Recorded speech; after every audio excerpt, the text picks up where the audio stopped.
Episode 102 of the Interpretation Station is called to order. Welcome, ladies and gentlemen. How is everybody doing today on the 4th of December 2021? It's an absolutely filthy day here where I am in just near Lake Geneva. It's absolutely pissing it down with rain, wind. Just the perfect kind of day to be filming a new episode of the Interpretation Station. Now, before I go any further, do you notice anything unusual? Do you notice anything that's not usual, or something's missing, something additional? Okay. Do you notice? No earphones? None of those crap earphones that I've been wearing for the last 93 episodes? No, because look who got lucky for his 44th birthday. Look at that. I've got a fancy new microphone. I'm a proper YouTuber now. You know, I've done 100 episodes now, 102. And I got my wife, bless her, my wife, Mrs. Pallerett, gave me a microphone, new flashy microphone for my birthday. So yeah. Scotty Kilmer, Joe Rogan, eat your heart out. I mean, look at that bit of technology there. Now I just need to catch them up in terms of subscribers. Yeah, I've got a bit of a way to go still. Guys, come on, help me get up to 1,000. I'm sitting on about 870, I think. Can you push me? Can you help me get up to 1,000 before the end of the year? That'd be nice, anyway. Anyway, what have we got? What have we got for you planned for you today? Well, it's something really unusual, something really different we've got. So today's statement was actually sent to us by a fan of the station. He follows, you know, he always does a lot of puts in a lot of comments, and so he's sort of just getting into interpreting. I think he's doing a bit of a career change, but he's got a lot of potential. His name is Sterling Ellsworth. Sterling, thank you very much for supplying me with today's statement. He's really provided me with something really something quite out of the box. He's come up with so he has sent me in a statement that was delivered, I kid you not, almost 57 years ago. Almost 58 years ago. Yes, he's sent me a statement by, of all people, a certain Ernesto Che Guevara. That's right. Addressing the General Assembly on the 1st of January 1964. Now, I've got to admit, I find it quite hard to believe that the distinguished ambassadors of the UN would be meeting on the 1st of January. I kind of sort of imagine them more eating caviar and eating grapes and sipping on the finest wines on the 1st of January 1964. As opposed to having to do their 9 to 5 down on First Avenue in New York. But anyway, according to the document, they did indeed meet on the 1st of January 1964, so well done to them. And so as I say, old Che, he is addressing the assembly in his then capacity as, I presume, the Minister of Industries of Cuba, which he held between 1961 and 1965. Now, you need a bit of context to get where he's coming from in this statement. So what you've got to be aware of is what is called the Bay of Pigs invasion. Now, hands up who's heard of the Bay of Pigs invasion. Okay, so the Bay of Pigs, for those of you maybe who are a bit younger, maybe you haven't heard of it. But, okay, so the Americans, there was a US-backed government in Cuba up until 1958, run by a man called Batista. He was overthrown in the Cuban Revolution by Fidel Castro. I'm sure you've probably heard of him. And this obviously pissed the Americans off significantly, because Cuba up to then had really been what I get from what I read, from what I've seen, a sort of mix, a halfway house between Cancun and Las Vegas. It's all where all the Americans went on holiday to do all their gambling, all that sort of thing. It was a real holiday, fun, leisure destination for all the Americans. So anyway, so Castro came in, kicked the Americans out, and then what happened is there was a sort of what you might call a counter-revolution, attempt at a counter-revolution, failed attempt in 1961 by Cuban exiles. And it's important in the context of this statement, again, to know what that is called, at least by the Cubans, as far as I know, Invasión de Playa Girón. So in English, it's called the Bay of Pigs invasion. And this was a failed attempt. Basically, I think that's from what I gather, the CIA sort of bankrolled a sort of Cuban dissident militia to go back, land at the Bay of Pigs, and topple Castro, and this was in 1961. So I guess this statement that Che Guevara delivers, it's 1st January 1964. So I guess it's still relatively fresh. I guess that would have happened a couple of years ago, and a lot of the comments that he's going to make in this statement are going to refer to various individuals who took part in those events, as well as he takes a number of little jabs, okay, if you non-English speakers, jab, right? Jab. At various Latin American governments who at the time were aligned with the US, and who I guess would have been sort of thought of as maybe puppet governments. Although it's interesting how things change. For example, Nicaragua is one of the governments that he has a jab at. Nicaragua today is obviously more in the anti-American camps. A lot of these are Latin American countries, haven't they, over the course of time, the last 50 years, have gone from one camp to another. Venezuela was once big time in the American camp. Now it's in the anti-American camp. Ecuador seems to go both ways. So anyway, it's a really fun little statement. There's some really interesting little Spanish, and it's good to do this kind of thing. You're sometimes going to get these speakers who, it's not just prepared statements read off an auto cue. So sometimes I say you get these speakers who really who give you some really colourful interventions, use some very colourful turns of language, and this is definitely an example here. We're going to see how Sterling did that, break it down. Before we start, my advice to you is always give it a try. It's a long statement, actually. So Sterling has done the first 8 minutes for me. The statement overall, in total, goes on for about 40 minutes, 50 minutes. It's quite a rant. It's quite. You have to really strap yourself in and just go with it. Go with the ride, so you can practice the whole thing. I think I tried about half an hour of it when I had the opportunity. But he's given me the first 8 minutes. So practice it, record yourself, okay, and then come and watch the show. Come and see what you got right. Come and see what you got wrong.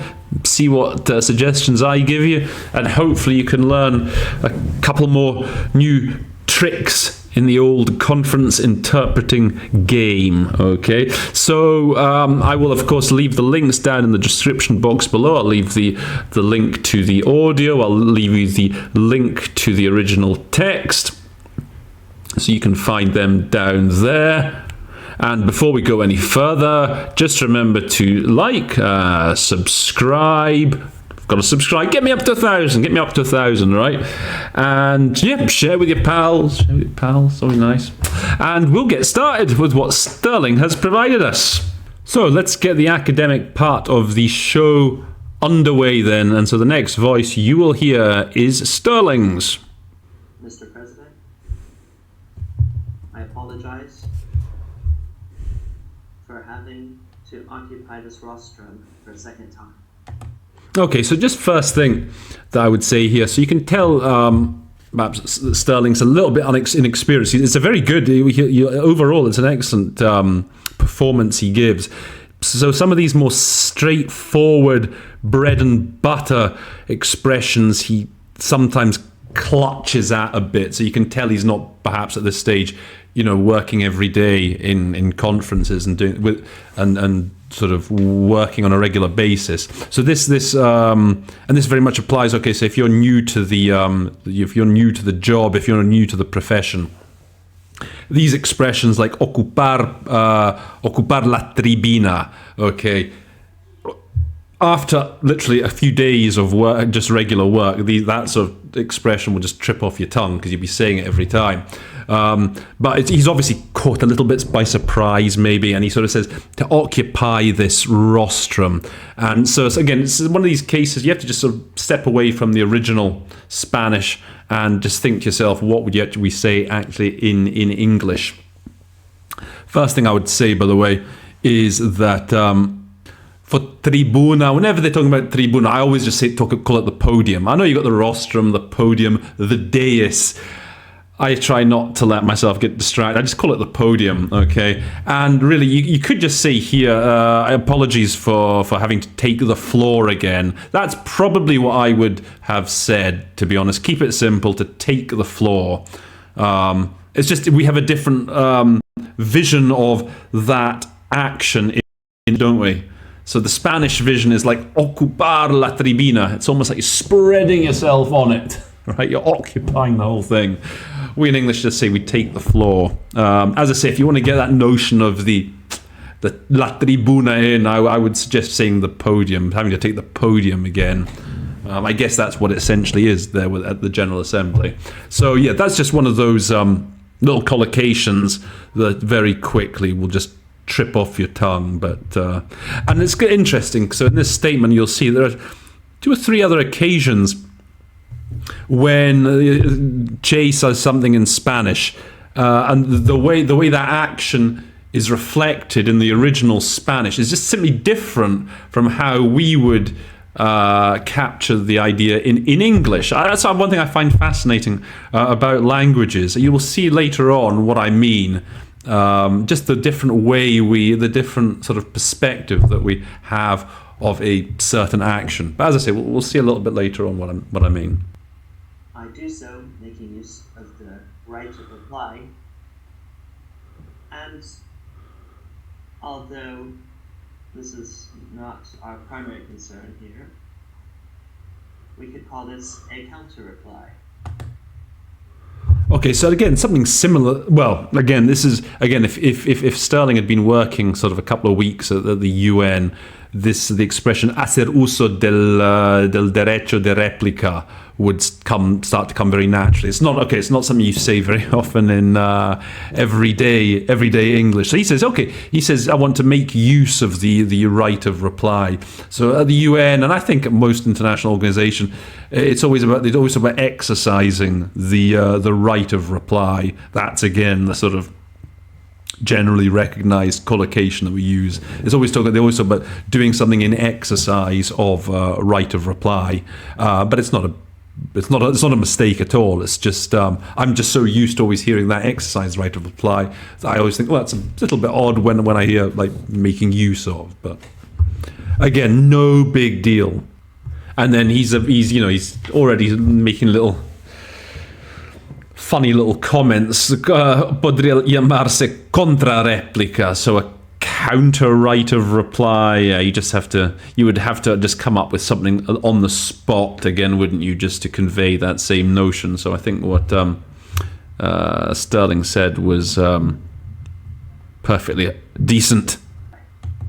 There you go. He says a counter reply. Also, another thing to follow here is when a speaker is speaking really superfluously, it often gives you a chance. Often they'll throw in little asides here and there, which often you can actually sort of miss out and sort of skip. You don't have to completely render again the original, like this expression, aunque no estamos interesados especialmente eso. Just these little aside, these sort of throwaway remarks. Here again, he's saying, it just means like, oh, even though it's not a big deal, even though we're that bothered about it, don't worry too much about getting the word for word rendition. Just see if you can find something similarly throwaway in English. And in fact, that's going to come up a bit later as well. There'll be more examples of that. And we can keep extending it and making counter-applies and counter-applies into infinity. Okay, yeah, he said talk about into infinity. I think in English we'd probably say, wouldn't we, ad infinitum. We could keep doing this ad infinitum. Or if you don't want to say something in Latin, you can say we could keep doing this endlessly. Okay, that's something we say all the time in English, endlessly. So whenever, so just remember that when in another language you hear that idea expressed about doing something over and over and over and over and over again, endlessly. We will reply one by one to the statements made by the delegates who attacked Cuba's intervention, and we will do this in the same spirit in which they did so, approximately. Okay, so a couple of it, yeah. Las afirmaciones de los delegados. He said the statements. I think it's a bit stronger than statements, you know. So obviously these other delegations that spoke before made these claims, accusations. Even I think you could just say affirmations if you wanted to play it really safe. But I think it's slightly more nuanced than just a bland statement. Que impugnaron la intervención de Cuba. Okay, so impugnaron is a word you want to have a good solution for. So I was thinking they who took issue with. Okay, something even stronger, took exception to. They took exception to what Cuba said. But I like took issue. I'd take issue with something. It's like we're objecting to something. Okay. One other intervención. So this is a sort of favourite one that sometimes that gets put into the cognate, right, in English. So he talked about the Cuban intervention. You know what? I sometimes accidentally say it if I'm under a bit of pressure. I hear intervención or whatever, I'll say intervention. Generally try and avoid it, but that's what I would. That is intervención is actually the best opportunity to use statements. I would say something like some of the claims. By one, the claims that the delegates who took issue with Cuba's statement. Okay, so intervención, I generally go with statement. And yeah, he's being a bit. He's all a bit cheeky, and so we'll do the same back to you more or less. One aproximadamente, and I'd maybe say more or less.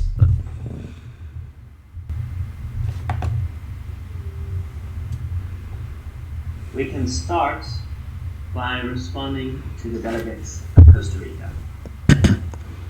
The delegate of Costa Rica laments that Cuba has allowed itself to be carried away by some false statements made by the sensationalist press.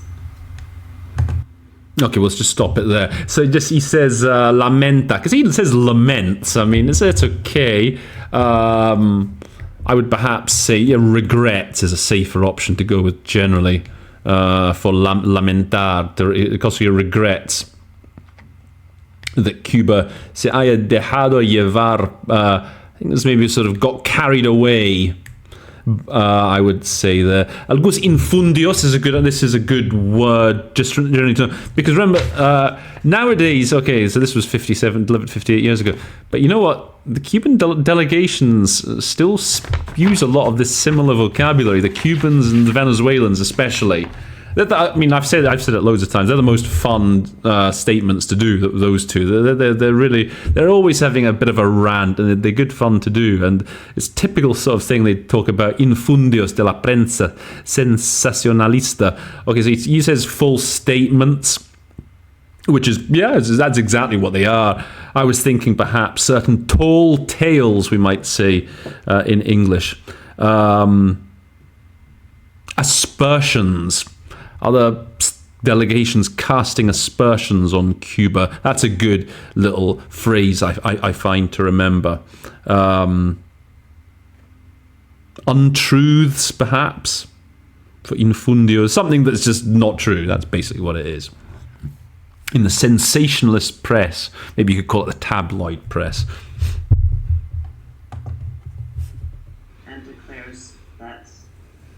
government immediately took measures to investigate when the free press of Costa Rica, much unlike the enslaved press of Cuba, made some accusations.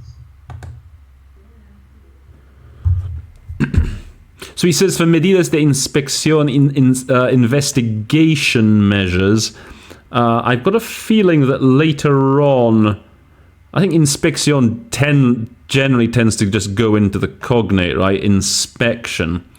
And I think later on you'll see when they talk about accusations of whiskey smuggling and contraband, I think it is, the idea is to inspect certain goods or whatever. So, I mean, I think 9 times out of 10, I think inspección, just keep it simple, just stay with inspection.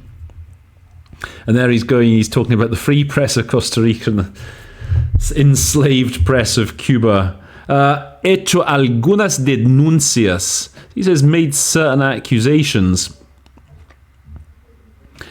Again, I think here often denuncia will be reports.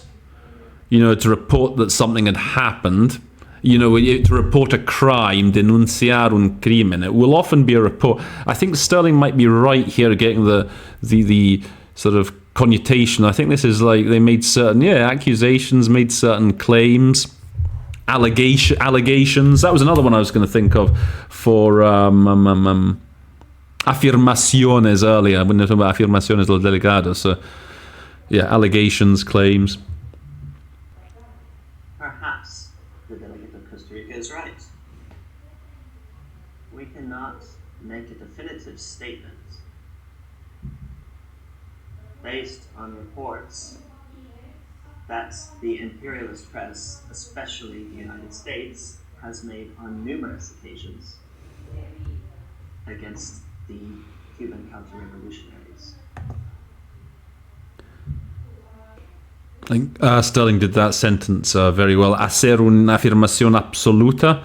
I wonder if you could just say here, maybe we cannot say for sure, if you're wanting to just save a bit of time. But it's very good. But yes, Artime was the leader of the failed invasion of Guevara, with the caveat, because he was the leader when they arrived at the Cuban coast and suffered their first attacks, and upon their return to the United States. So, okay, this is where the introduction of this character Artime. So I had to do a bit of research about Artime. So I looked him up, and so I think he's referring to Manuel Francisco Artime Buesa. So who was a Cuban American. I see he died 9 days before I was born. He was at one time was a member of the rebel army of Fidel Castro, but later was the political leader of Brigade 2506 Land Forces in the abortive Bay of Pigs invasion of Cuba, 1961. So I'm presuming it's the same guy, as the same Artime, who was the sort of leader of the counter revolutionaries. And it might be a name perhaps, just worth remembering. Certainly, I think this brigade, so I think this Brigade 2506 was maybe the main unit that led the Bay of Pigs invasion. And I think there's still a factor. Obviously you had a lot of the Cubans, exiles who went to Florida, and there was a lot in Miami and so on. And so I think whenever the Cubans, the government whenever Havana takes sort of any pot shots at the Cubans, the Florida Cubans, I think that Brigade 2506, I think whenever maybe the Havana Cubans take some pot shots at the Florida Cubans, maybe I think that brigade number is perhaps fairly notorious in that respect. So it's maybe not a bad thing just to take a note of, because again, the Cubans will refer to these sort of incidents from time to time when they want to, as I say, annoy the West, if you like. And certainly a reference to this Playa Giron. Okay, I think you want to remember that is the Bay of Pigs in English. I had to look it up myself. I should know Playa Giron. So remember that. I would say, okay, so then he talks about con algún intermedio. He says a caveat. I think con algún intermedio. I think perhaps just through an intermediary, through a middleman. And this is sufrir los primeros embates. So I wasn't certain. I thought I had to look that one up. So actually, Sterling did it very well. Yeah, the first attacks. He was right there. Or assaults, perhaps. Attacks. Assault is always a good word to remember when you're describing something happening in a conflict or in a skirmish. An assault by one side against the other. Between those two times, like the majority of the members of that heroic liberation expedition, he was a cook and a health worker, because that is the way, according to their statements, that all of the liberators arrived in Cuba after having been in prison. So this is an interesting word, sanitario. So he says a health worker. Yeah, possibly. I know here, sanitaire, here in Switzerland, they talk about sanitaire like he's almost like an odd job man, a sort of plumber. So I'm always a bit uncertain with sanitaire, sanitario. So I had to look up in the dictionary. So yeah, it says like healthcare worker, ambulance driver, that sort of thing. So I think for sanitario, healthcare worker would be perfectly fine. A nurse, even male nurse. Martínez, who became the leader, again, is outraged by the accusation. I like that, how he's gone, se indigna contra, is outraged. That's sort of another couple of things. That's always a very important word to know. You hear that a lot. It's like, isn't it? It's the idea of just getting angry. How dare you? Took offence at, right? Or another word that occurred to me, bristled. He bristled at those accusations. But yeah, I like outrage. That's absolutely fine. Another expression, English expression that is a very British English expression, took umbrage at. Okay, took umbrage at being called something. That's a bit of it's maybe a slightly outdated expression. It's a bit sort of retro, but you know what? I can sort of imagine someone like, I don't know, Boris Johnson giving a statement. I can imagine him saying something like, I take umbrage at those comments. So yeah, it might be one, at least, if not to remember to use, at least to remember to recognize.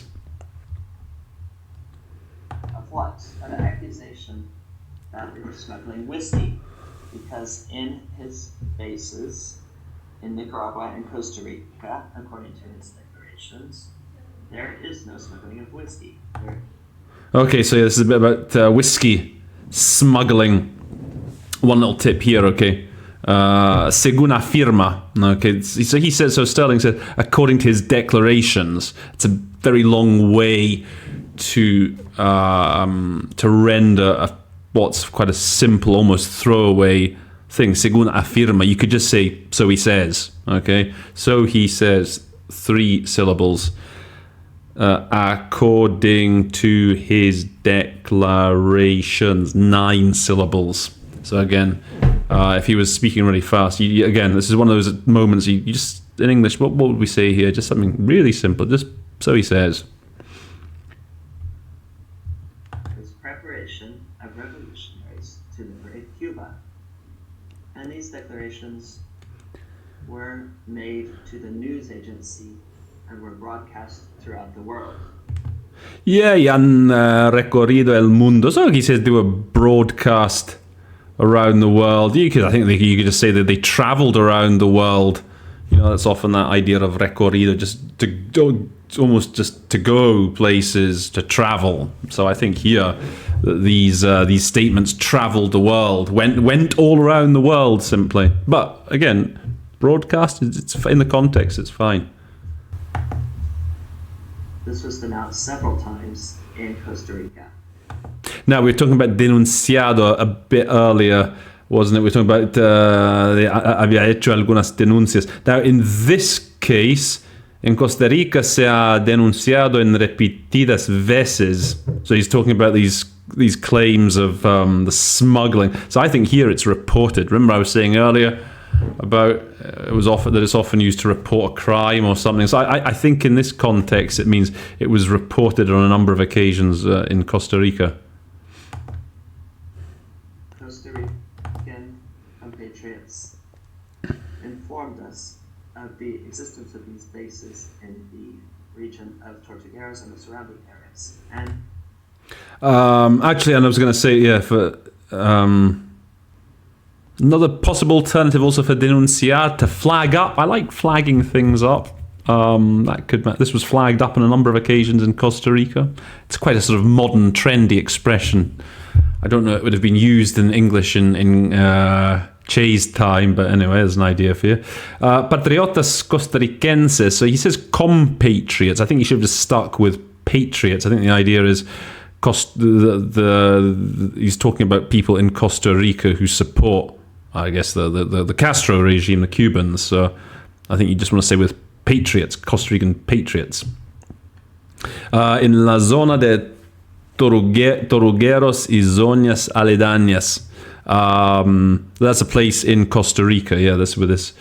I think with a lot of this training. I think with the brigade. What do we call the brigade? 2576. Brigade 2506 was being trained. So he said, I mean, in the area of Tortugueros and the surrounding areas. I mean, here you could just as easily, if you heard the whole thing in la zona de Tortugueros y zonas aledañas, you could just say in and around Tortugueros. The government of Costa Rica should know whether this is true or not. Are we completely sure of the veracity of these statements? That's very nice. I like he's got la certeza de estas afirmaciones, the veracity of these statements. Again, afirmaciones, I think it's a slightly more to it than just a statement. I think it's more like these claims, these allegations. In the same way that we are sure that Mr. Artime, in the midst of those various occupations in revolution, had time to smoke a whiskey. Yeah, he's getting really sarky here, isn't he? He's laying it on in the midst of his various revolutionary occupations. Because it is normal to find these things amongst the kind of liberators that Costa Rica protects, even if only half-heartedly. Yeah, son cosas naturales en la clase de libertadores. I guess you could say these things come naturally to this class category of liberators that the Costa Rican government is protecting. And it is very good, aunque sea a medias, albeit half-heartedly. Certainly he's so Sterling says half-heartedly. Aunque sea, albeit, is another slightly a register higher, albeit half-heartedly. That's very good. That's a very good word to get in there for a medias. We have maintained time and time again that revolutions cannot be exported. Okay, I like how he's gone there with nosotros sostenemos. He says maintain. That's good. So let's say if the word doesn't come to you in the moment, nosotros sostenemos una y mil veces. We could just say in English, I think we've said it time and again. Just a simple, that'd be a very simple rendering of it, but I think gets the message across just as well. That's good for sostenemos, maintain. Revolutions are born in the hearts of the people. Alternative here for nacen. I mean, revolutions are born, that's great. they spring, perhaps you could say, they spring from the hearts of the people? Revolutions are engendered by the exploitation that governments like those of Costa Rica, Nicaragua, Panama, or Venezuela carry out against their people.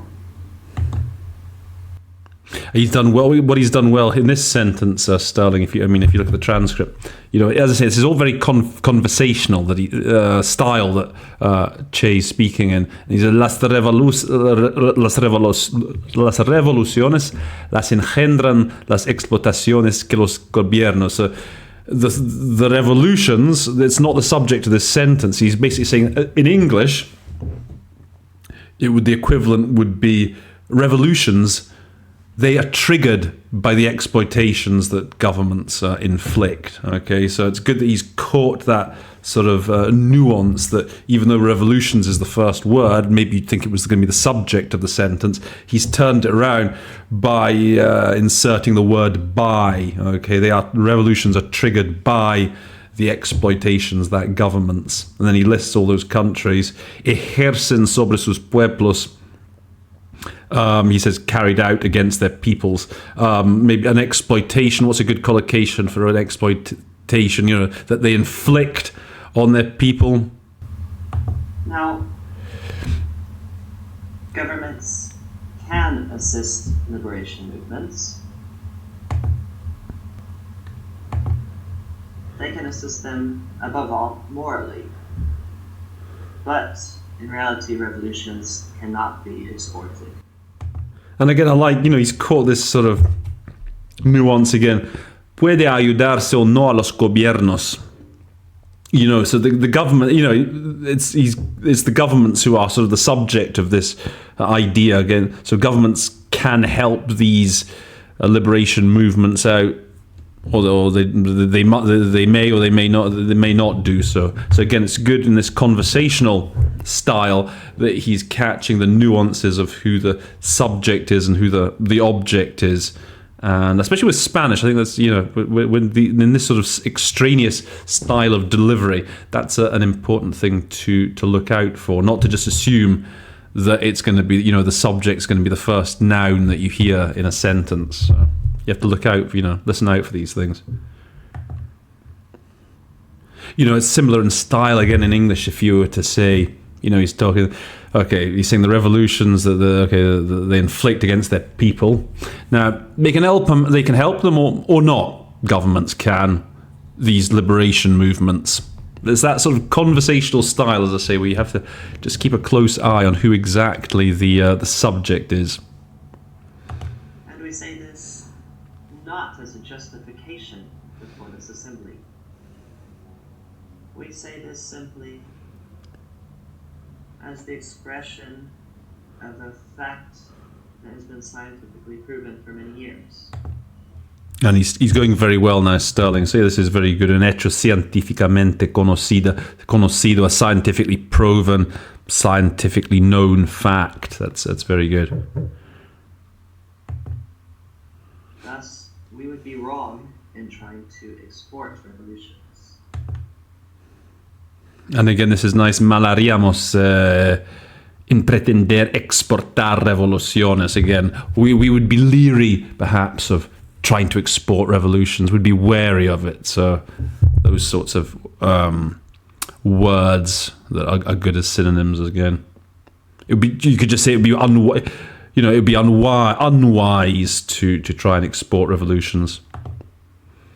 And all the more so to Costa Rica, where, if we are truthful, there is a regime with which we have absolutely nothing in common whatsoever.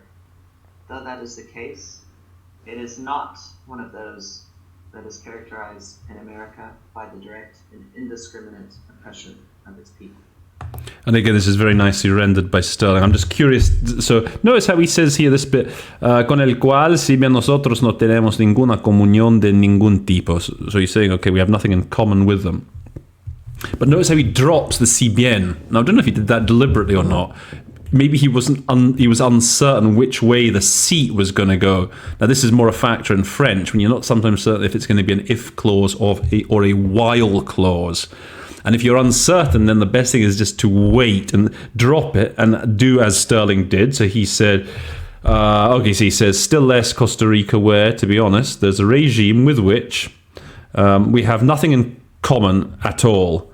Now, and then you hear the next sort of subclause, no es de los que se distinguen in America, that you can tell that it's basically, from that you can tell that it's a while clause as opposed to an if clause, an if construction. So he says, we have nothing in common with them, but they're not one of the worst offenders in America. So that's one, if you're uncertain, and often if you're, again, newer to this kind of thing, you want to play safe, maybe you don't quite catch the nuance in the tone of voice, that's the best way to really deal with it. Just drop the qualifier, is that what if would be called, or the CBN would be called, and then just deliver it as a straight affirmative sentence, and then wait for the next subordinate clause. Geez, I have to remind my daughter, my 12-year-old daughter, she's always talking about, in school they're studying a lot of grammar. Right now she'd be better at this kind of these grammatical breakdowns than me, but so that's what you do. That's the trick, as I say, if you're not certain. You leave it out, you deliver a regular sentence, an affirmative sentence, and then if you see that it is actually a while clause, you just say but they're not one of the worst in America. So in the Spanish, so Sterling says, we have absolutely nothing in common whatsoever. Though that is the case, it is not one of those that is characterized in America by the direct and indiscriminate oppression of its people. Okay, so Sterling's put it very safe there with que se distinguen, so who are characterized in America. I guess he's talking about in the Americas, right? By the direct or indiscriminate oppression of their people. I mean, I guess, again, it's sometimes good in English just to sit down and think, okay, what would we actually say here? Okay. And I kind of thought that, they're not one of the worst offenders when it comes to the direct and indiscriminate oppression of their own people. What Sterling did was perfectly fine. He got around it very well. I think that's what would maybe the most natural thing to say in English. And then just take note of what we've said. They're not one of the worst. They're not one of the worst offenders for this kind of thing. You never know. It might occur to you sometime down the road, a few months from now, a year or two from now, you might get that similar sort of sentence, and you remember, I saw on episode 102 of the Interpretation Station. I remember Roland talking about being the worst offender for this kind of thing. So you never know. So he lets the Costa Ricans off quite gently there, doesn't he? So they're not, we have nothing in common with them, but they're not one of the worst offenders. With regards to Nicaragua, I would like to tell the delegate from Nicaragua that although I didn't fully understand his reasoning concerning the accents, I believe he was referring to Cuba, Argentina, and a bit of Russia or the Soviet Union. Now, this is quite a funny little passage. So I think in a previous statement, as he says, like the Nicaraguans were saying that something about Che's accent didn't sound quite right. So when he says, okay, aunque no entendí bien exactamente toda su argumentación, so Sterling goes, he didn't understand his reasoning. Another good word for that sort of thing is rationale, by the way. Okay, when you want that idea of behind a sort of strategy or plan or whatever, an argument, the rationale. Reasoning's good. I also think in English, perhaps you might say, I didn't quite understand what he was getting, if you want, lower register, what he was getting at about the accents.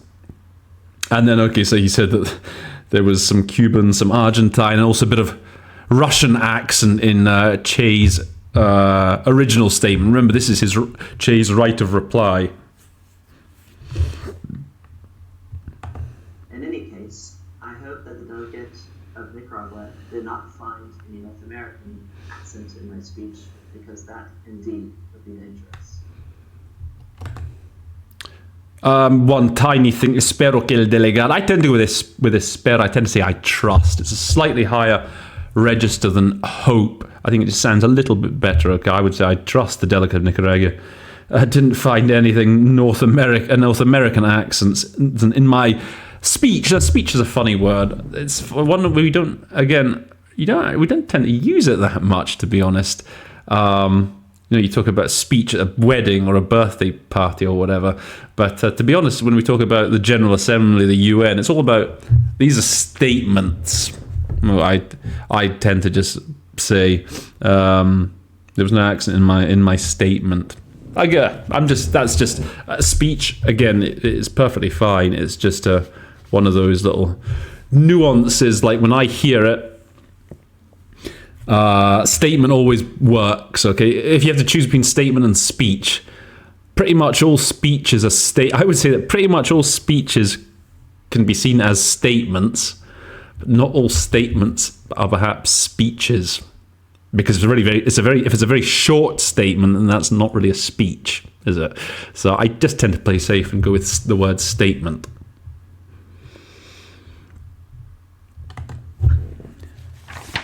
Indeed, delegates.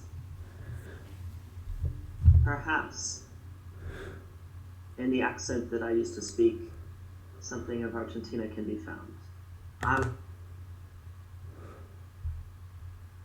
Now, do you remember what I was talking about earlier? Just the way different concepts, different actions, different ideas are expressed differently from one language to another. Now, I thought this is a very little interesting example of that. Okay, he says, en el acento que utilizará al verse escapará algo de la Argentina.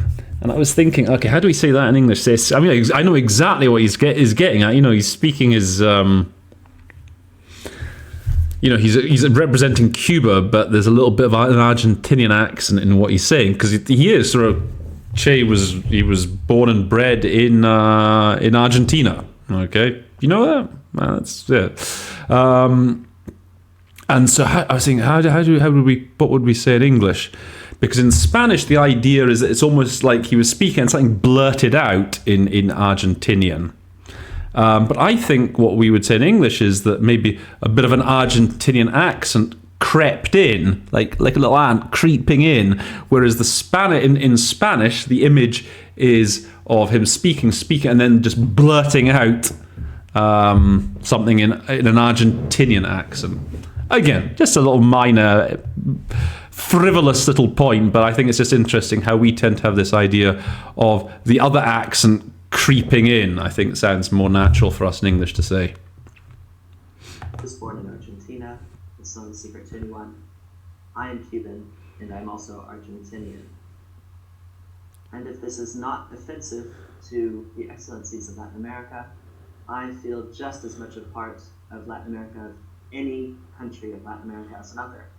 And again, so here I think so Sterling, y si no se ofenden las ilustrísimas señorías de Latinoamérica, I think he says, without being offensive to the illustrious gentlemen of Latin America. Perhaps again in English I can imagine us saying something like, with all due respect. When you say with all due respect to somebody in English, it means you don't really respect them, does it? It means it's a sort of subtle way of saying, I don't mean to offend you, but I'm going to. More often than not, when we say, with all due respect, las ilustrísimas señorías, as I say, the illustrious gentlemen of Latin America. And if it were necessary, I would be ready to lay down my life for the liberation of any Latin American country. This is good. Lay down my life. That sounds really nice, okay? Sacrifice my own life. Lay down my own life. Very good. Without asking anyone for anything. Without making demands. Without exploiting anyone.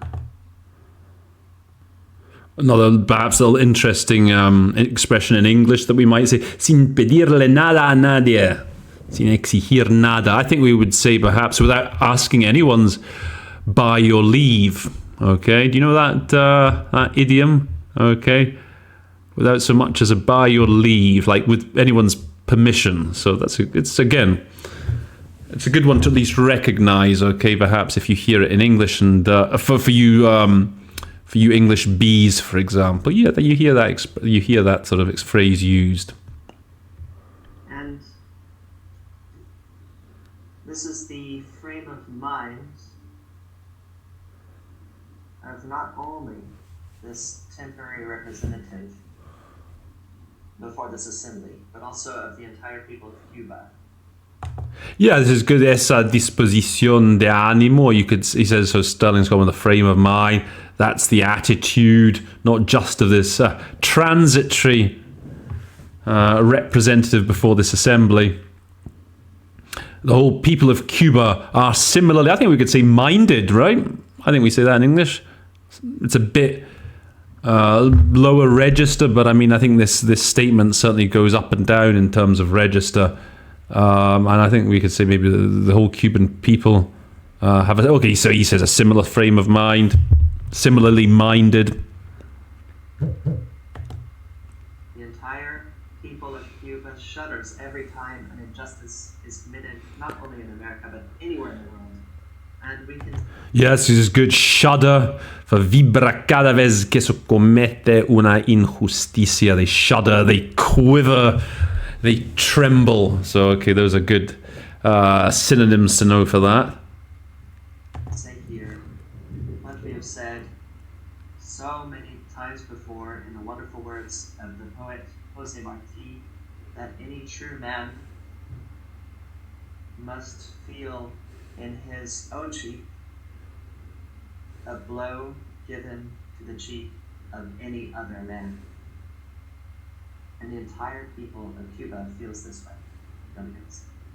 There you go. That's not the end of the statement. He goes on after that. But I think it's an appropriate place to end on with Che quoting this poet, okay, who is called Juan Marti. And I'm going to give you, and I think, you know, his rendering of, it's always horrible when delegates start quoting poetry from another language and you're trying to render it into English. This one isn't too bad, actually. It's quite doable. But a tip for all of you, right? The Cubans love quoting this guy, Jose Marti. And it's worth knowing just a little bit about him, okay? So I'm just going to read from what it says here on Wikipedia. Jose Marti Perez was a Cuban poet, philosopher, essayist, journalist, translator, professor, publisher, who's considered a Cuban national hero because of his role in the liberation of his country. He was also an important figure in Latin American literature. And if I were you, I would find out, when you've got a guy like this, you're going to see working at the UN. I would say that working at the UN, doing Cuba, Jose Marti's life and works probably gets mentioned. Let's say once a year, maybe he'll crop up in a statement in some context or other.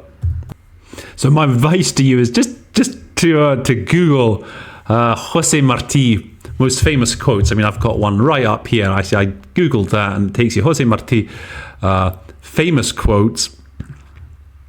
It tells you a bit about him. Through his writings, political activity, he became a symbol for Cuba's bid for independence against Spain in the 19th century. He's referred to as the apostle of Cuban independence. And then it gives you a string of his most famous quotes. Now these are translated into English, but just have a wee read of them. To use for our exclusive benefit what is not ours is theft. In truth, men speak too much of danger. The first duty of a man is to think for himself. Liberty is the right of every man to be honest, to think and to speak without hypocrisy. In fact, here's a Spanish one. Dicen que murió de frío. Yo sé que murió de amor. Okay, that wouldn't be too bad to do. They say he died of cold. I know he died of love. Another one. Other famous men, those of much talk and few deeds, soon evaporate. Action is the dignity of greatness. So it's all these quotes that you can pretty much apply to any situation that any country could apply to any situation. They're all pretty good, stirring quotes. So just if you know that you're in a meeting, Cuba's going to be coming up, just do a bit of background of reading about Jose Marti. Similarly, Nicaragua, by the way, if you're ever going to be in a big meeting in Nicaragua, look up Ruben Dario. He's the one that the Nicaraguans love to quote, okay? So there's just a little tip for you. So that's it. So what did he say on this occasion? So any real man should feel in his cheek a blow inflicted on the cheek of any other man. So there you go. That was a little bit of fun, bit of unusual fun at the interpretation station. Thank you, Sterling, for sharing that with us. See, I must admit, I've never really been a big fan of Che Guevara, of the sort of superficial reading that I've done about him. I can't say I've ever been particularly taken with him. But again, that's what happens, isn't it? When you don't really know much about a person and you just sort of base your opinion on them on just the flashy headlines, that's one thing. So it's interesting. You've got to say, I don't know what sort of person he was, but he certainly has character, because this is it's a real rollicking statement, this one. It's, as I say, it's really good fun. So there you go. There's a lesson to you. Don't perhaps underestimate an individual until you know a little bit more about him. So yeah, must say my general impression of the gentleman has certainly gone up since listening and going through this statement. So there you go. So with that, let's see what Roland's most magic moments from this statement are. Okay.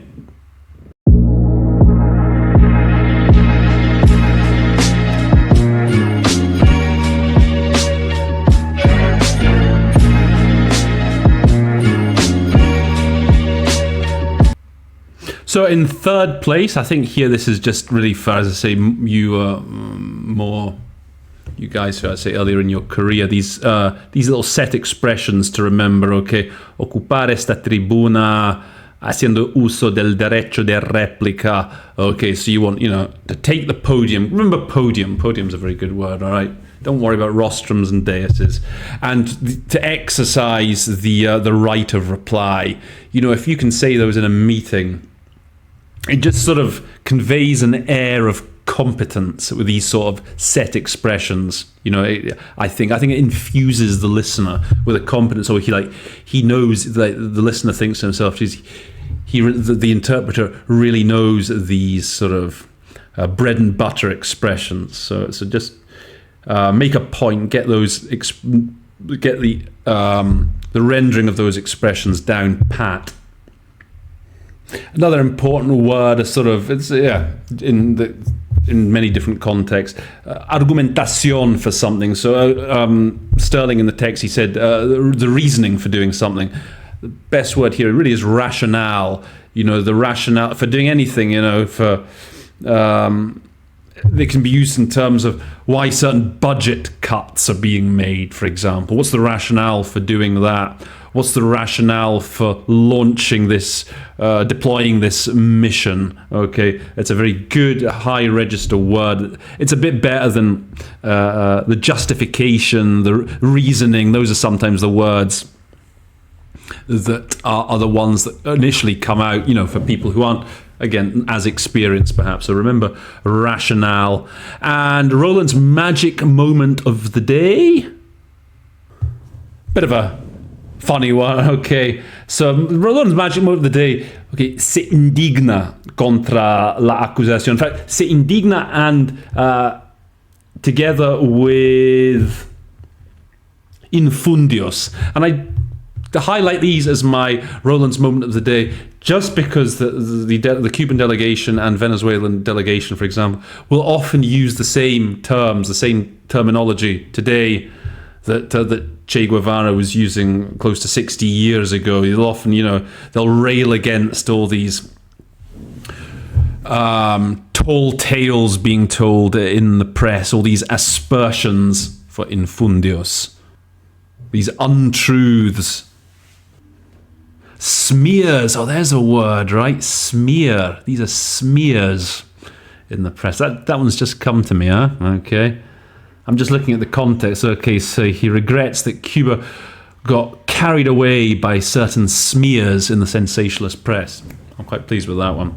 And then what do we say for se indigna contra la acusación? So, you know, it's the idea of being outraged by this accusation. What was the expression I gave? Takes umbrage. To take umbrage is an accusation. To bristle at these accusations. A couple of fun sort of alternatives for you. Okay, that's pretty much that then for today. I hope you enjoyed this little break with the norm. You guys, if you want to do something similar, if you want me to assess your work, and maybe you can send me something in by another famous personality. We don't always have to do UN stuff, you know.